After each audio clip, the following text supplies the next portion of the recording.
Hi hello friends, എല്ലാവരും ക്യൂൻസ് ഗാലറിയിലേക്ക് സ്വാഗതം. അപ്പോൾ ഇന്ന് നമ്മുടെ കുരുമുളകിലെ വിളവെടുപ്പായിരുന്നു കേട്ടോ. അപ്പോൾ കുറ്റുമുളക് എന്നൊക്കെ പറയുമ്പോൾ ഒരുപാടൊന്നുമില്ല, എനിക്ക് ആകെ ഒരൊറ്റ തൈയുള്ളൂ.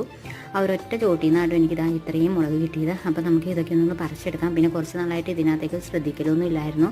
അപ്പോൾ അതിൻ്റേതായ അപാകതകളൊക്കെ ചെടിക്കുണ്ട്. വള്ളിയൊക്കെ നീണ്ടു പോയിട്ടുണ്ട്. ഇങ്ങനെ നീണ്ടൊക്കെ പോയി കഴിഞ്ഞാൽ പിന്നെ അതിനകത്ത് മുളകുണ്ടാകാൻ പാടായിരിക്കും കേട്ടോ. അപ്പോൾ നമുക്ക് ഈ മുളക് പറിച്ചെടുക്കുക നന്നായിട്ട് മൂത്തിട്ടുണ്ട്. ഉണങ്ങിയെടുക്കുകയാണെങ്കിൽ ഒരുപാടൊന്നും കാണൂല.